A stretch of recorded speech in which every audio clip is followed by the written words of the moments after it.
We're going to heat it up today. Cue the music.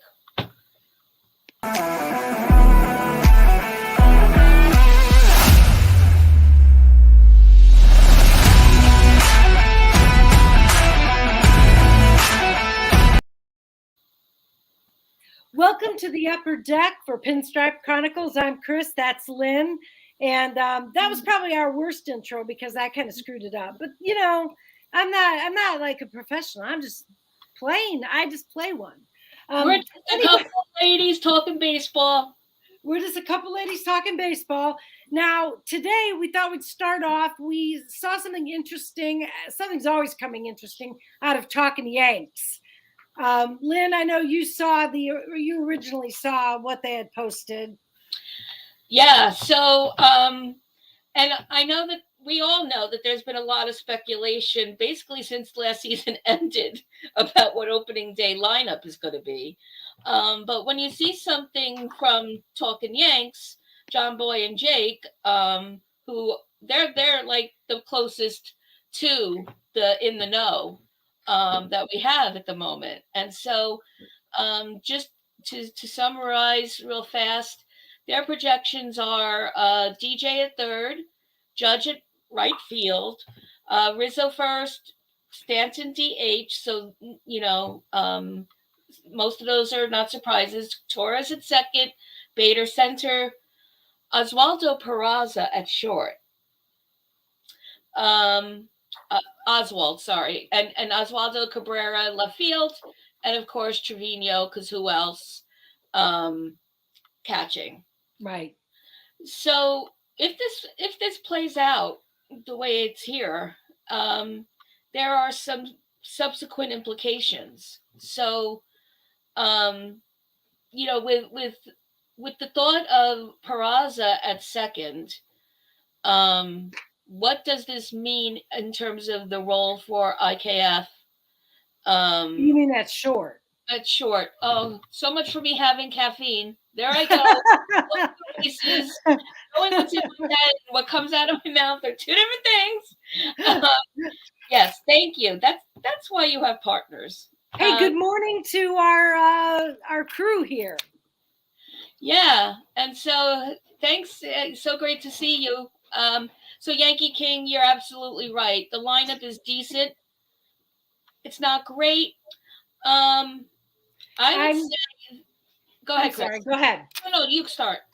Well, I was going to say, when you got to Peraza, that's when my eyebrows went up, because it just seems that he did not get the opportunities we thought he was going to get toward the end of the season and into the postseason. It was surprising that IKF continued to get those starts, and I just think spring training comes. Is it going to be a real competition? Or, is it really going to be IKF versus Peraza? Or is it a foregone conclusion that IKF will be the shortstop? Because he's still getting endorsements from people like Boone. So, on the hot stove Thursday night, Jack Curry interviewed Boone, and Boone actually made mention of Peraza and also Volpe, by the way, who will also be at spring training. Right. So really, his response really implied that they're all essentially auditioning for shortstop. Yeah, at least that was my takeaway. Right. And we know, Aaron Boone likes to circumvent real answer. But he was as candid as I've seen him, whatever that means.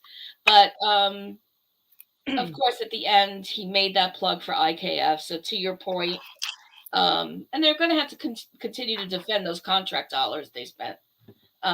So, yeah, I think that may not prove out to be as accurate as some of the others.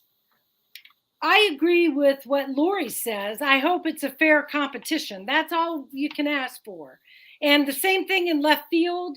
If our choices are Cabrera and Hicks, I hope it's not a foregone conclusion that Hicks is going to be our left fielder, and that it's a true competition. And I guess Florial will be thrown into the mix as well.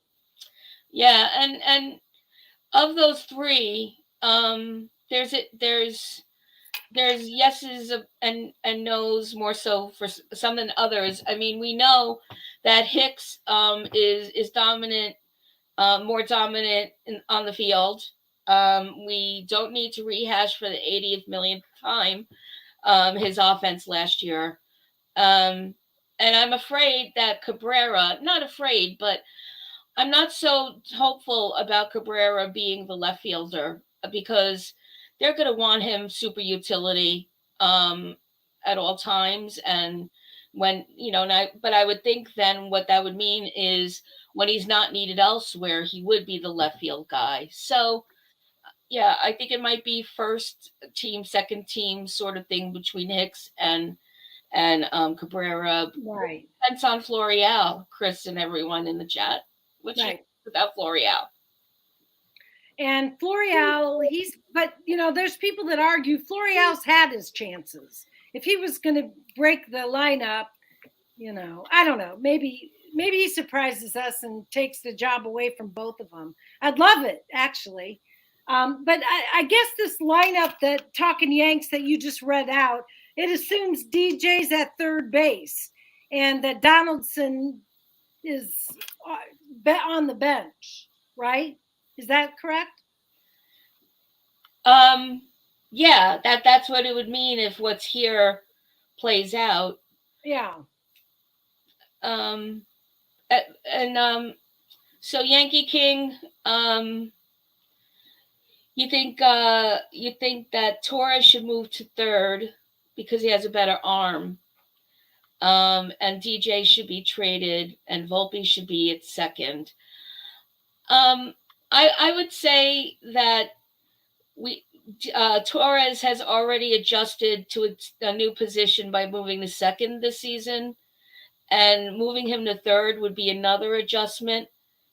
I'm not so sure, how that would play out. And why would we trade DJ? A healthy DJ is our leadoff hitter, and has been key as leadoff hitter, and his defense is as strong as any other. And but again, I'm stretching I'm restating healthy DJ. And so spring training, the theme here for basically many of these positions is what spring training is going to bear out. Right. And who stays healthy, Right. Let's hope DJ doesn't regret not having had that surgery on his toe, but whatever. I have all the faith in the world in DJ myself. But he's still got to perform. We've got to see it on the field. And that then down to Bader, we have yet to have a full season of him. That's an exciting addition to the lineup that I can't wait to see. Yeah. I mean, I think Bader just makes us all feel chill. Yeah. For sure.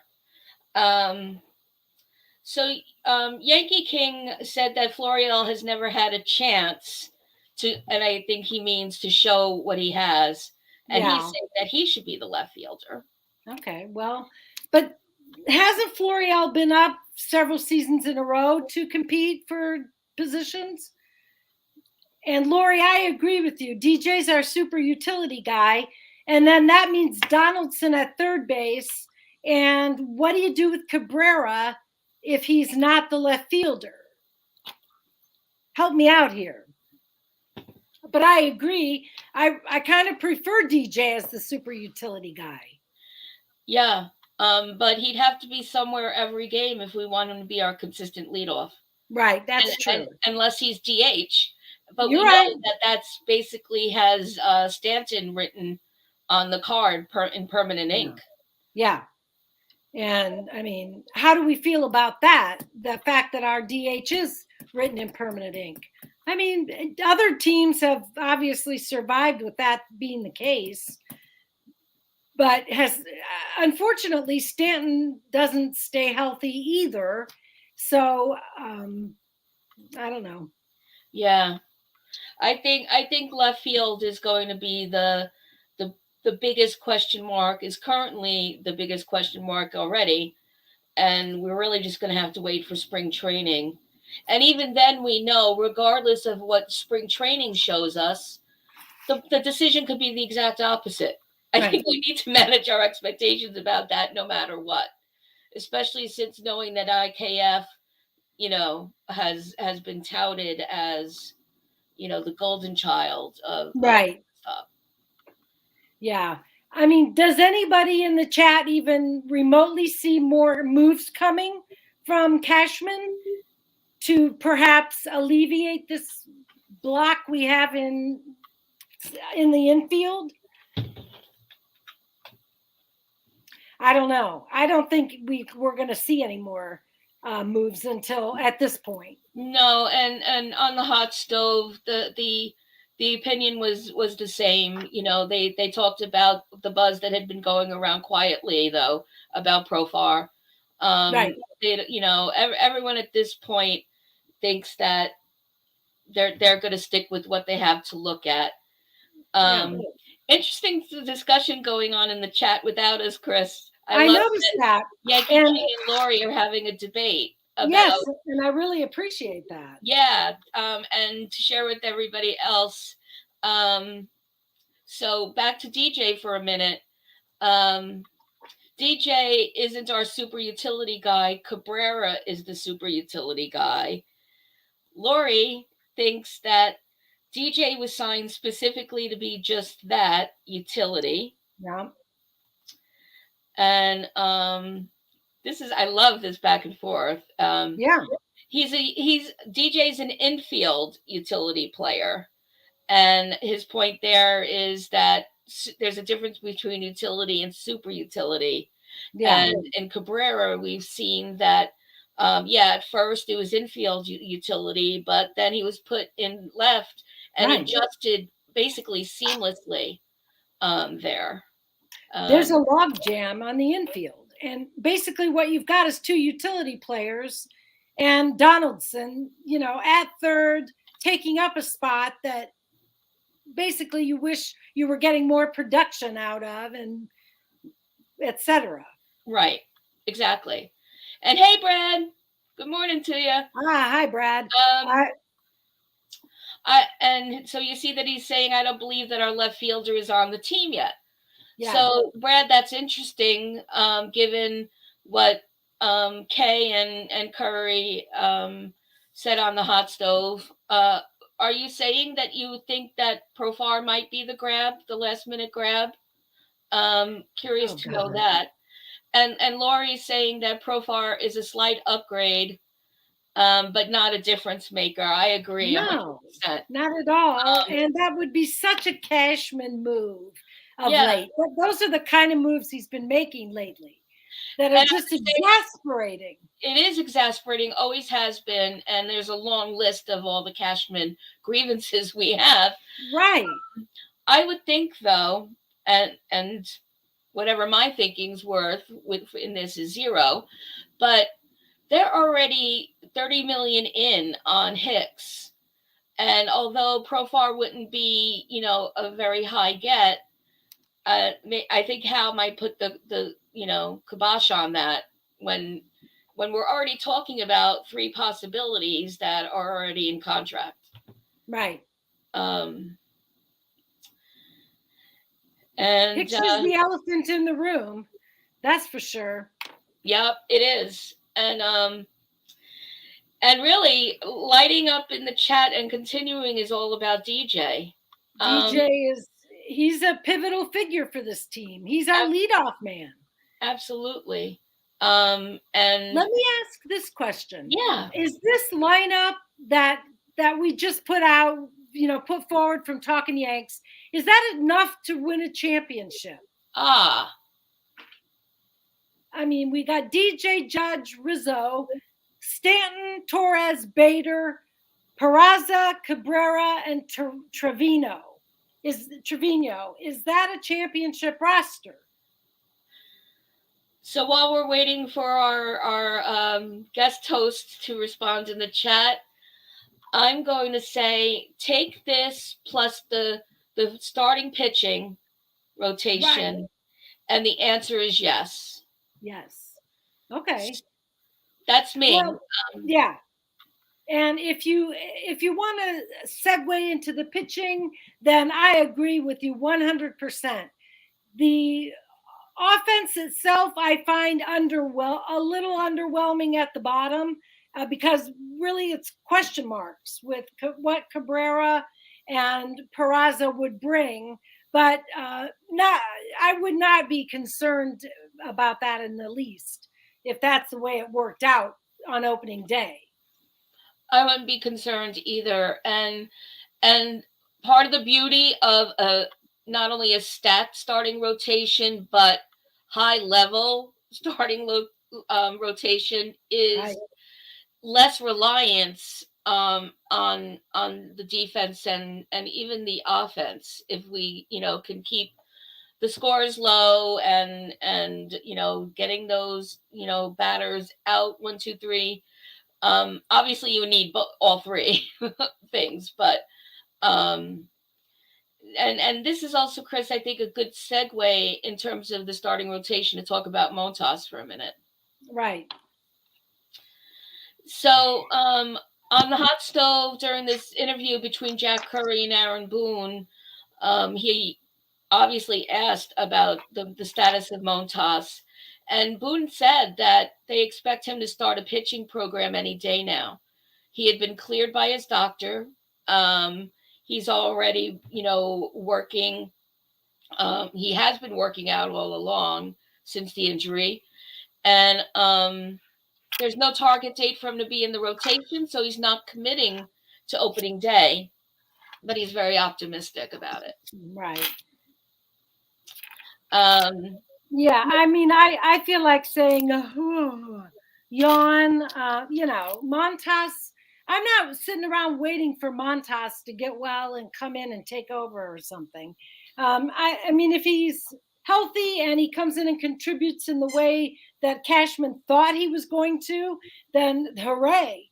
But right, so far we haven't seen that.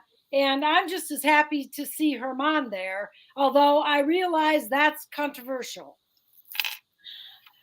It's controversial, but are the reasons really all about baseball? I know.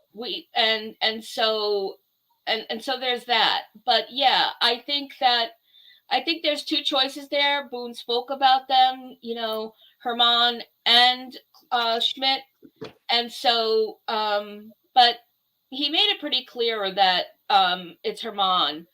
And indicated that Schmidt is ready to be a starter. But it seemed like he was saying that he'll be swinging back and forth as needed between starting and bullpen. And Lord right, knows, our bullpen, does need a bit more depth and reliance. So, like I said last week, if he's in the bullpen, I would anticipate that he'd be coming in earlier. When the Yankees are in trouble. Right. So there's that. Yeah, I was just looking at this comment that Brad made. If Volpe makes the team out of spring training, then Glaber has been traded, and so has Florial, as he's out of options. Yeah, I don't see Volpe making the team out of spring training myself. I don't know if that's what you're hoping, but it seems to me that unless he has one hell of a spring. I agree. And I've been saying for a while now that if we see Volpe, it'll be around mid-season, maybe after the All-Star break. And what would really expedite that happening would be how we're doing mid-season. Yeah. We've kind of always been the team that we've said, wait for after the All-Star break, because we've started slow and ended hot so many years. Last year, I hope, was an anomaly, an aberration, but yeah, I don't think it's going to be right away. I think maybe he'll taxi squad up intermittently towards midseason, but if we're going to see him permanently in any form midseason, I would say. And Yankee King bringing the jokes. Yeah. Who's shocked that Montas is still hurt? Nobody. He came hurt. I mean, I think. Yeah. And so we haven't even really gotten a sense to form a fair opinion of him. Right. So talk about when we'd want to see him. I'd rather see Volpe before Montas. I know it's apples and oranges. It's totally apples and oranges. Right. But, I think he needs a longer audition, even if he does well in spring training. Yeah. I think maybe he should be sixth guy. Right. But I want to remind you of an article or a post or something you were telling me about before we came on, where about position players or the strength. Yeah. Tell us what you found there. Yeah. So MLB.com. Let me get the guy's name just to give the cred. Manny Randhawa. So he projected by position across MLB who's the most loaded at each of those positions. And the Yankees got one mention, and that is, drum roll please, starting pitching. They were runner-ups in some of the categories, but we're seeing Astros most stacked in left field, Cardinals most stacked in third base, the Rays best in shortstop. Wow. Astros got a second mention for second base because of Altuve. Right. Meanwhile, we've got Glaber manning the base and a Gold Glove as our utility guy. Okay. Yep. And first base, they said Dodgers and Blue Jays because of Freddie Freeman and Vladdy, not my daddy, Guerrero right. Jr. And Brenton Belt. Right. Can I just throw out something weird in the middle of that? Speaking of Vladdy, did you see where Toronto is changing the dimensions of their field? Yeah, talk about that. And I believe they're moving the fences in. It's going to be more. It's going to be more hitter friendly, I believe. So we'll see what happens. But just like the Orioles, another ballpark that becomes more friendly to hopefully our number one guy, Judge, knocking him out of there. Yeah, and it also bodes well for the 2 games where Stanton will play left. So yeah, that's interesting. And speaking of those 2 teams in our division, something else that they mentioned on Hot Stove was that with these rule changes, we're going to be seeing less play with our own division, meaning more play with the other divisions and presumably the National League. They didn't go into specifics. So, I think there's pros and cons to that. Again, would love to know what anyone in the chat would feel about that, and anyone watching after to comment below. It gives us one shot or maybe 2 shots with the Blue Jays, for example, who've always sort of been our Achilles heel. And so what is that really going to mean? Right. If we were talking 2021, what would that mean with only a couple of shots with the Rays? So, and now maybe playing some teams that we haven't played last season or once last season. We don't know them as well. We're not as probably well scouted about them. What does that mean about our performance? Yeah. The Yankees, it seems to me that Toronto has been a bugaboo in some respects. Anything that can help us up there, I'm for it. So move the fences in. What the hell? It'll be a home run derby when we go up there. Before Yeah. I forget, I want to make sure to mention that we have a new woman to celebrate in baseball this week. Lynn, you want to tell us a little bit more about that? Yeah. So Steve Gilbert, also on MLB.com, wrote a great article about Ronnie Gajownik, who has been promoted from coach in High A for the Diamondbacks to manager in High A for the Diamondbacks. And so we've had so few and far between examples of women in the game that are making their way up.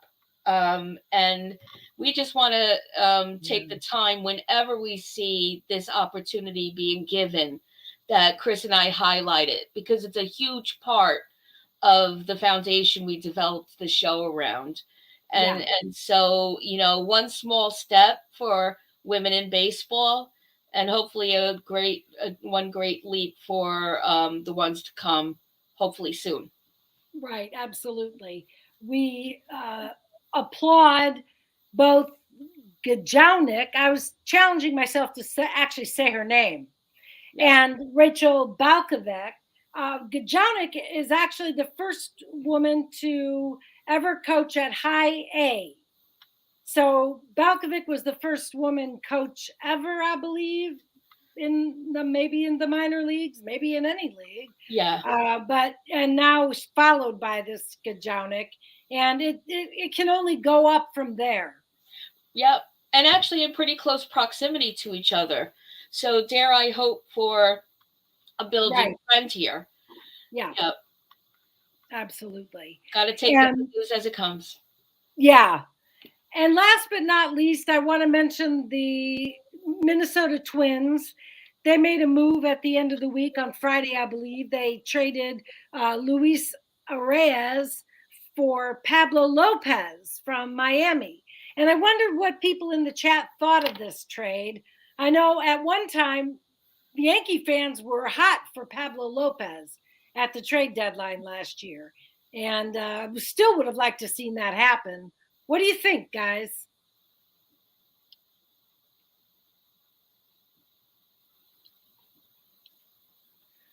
I think that it makes sense for the Twins to make that move because that certainly improves their chances of winning the division, I believe. Miami, it apparently has had the effect of moving Jazz Chisholm from second base, where Reyes will be playing, to center field. He's one of my favorite guys in the book. I mean, in the league.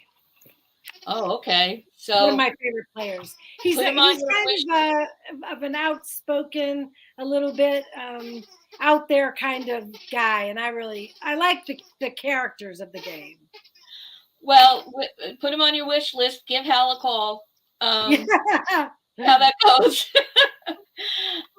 So it's similar, well, not really similar vein, but another player news yet that is Yankee related. The Yankees signed international ninth-ranked free agent Brandon Mayea, a 17-year-old center field prospect. So joining Dominguez as like the young guy that they're investing in. His contract came with 100K for college. And so we'll have to keep an eye on him as he moves along. But yep, hopefully a really good fun. Yeah. So I'm definitely going to have to dig in on him more. There's articles out there about that. Yeah. And what's our trivia question this week? So our in-house resident trivia expert, our friend Spencer, gave another good one this week, and he always provides a little backstory. So here goes. As a team whose nickname is Bronx Bombers, the home run is a significant piece to the Yankees' identity. The Yankees have had leading home run hitters in every decade for over 100 years. But before Aaron Judge, before A-Rod, before Reggie, Maris, Mantle, and Babe Ruth, who was the very first Yankee, parentheses, a famous Yankee, I guess that's a hint, to lead the league in home runs twice, when he hit 12 home runs in 1916 and 9 home runs in 1917. So That's great. although I was just a child at that time, I still find that a challenging question. So yeah, please go to our page for this show and comment below your best guesses. Girl Scout rules of honor here. No cheating. Don't forget to like, subscribe, comment. Let us know what you'd like to talk about, what you like talking about. We're happy to talk on Twitter, Facebook. I'm on Instagram and TikTok as well. But you can find us every Sunday, here. Absolutely. And Lori, I can neither confirm or deny your guess. So we'll just leave that as a cliffhanger for now. And yes, thank you to everyone who joins us in the chat. We couldn't do what we do without your participation. You bring so much to the show every week, so thank you for that. And for everyone, as always, you have a reserved seat with Chris and me right here on the upper deck. Have a good Go week. Yankees. Go Yankees.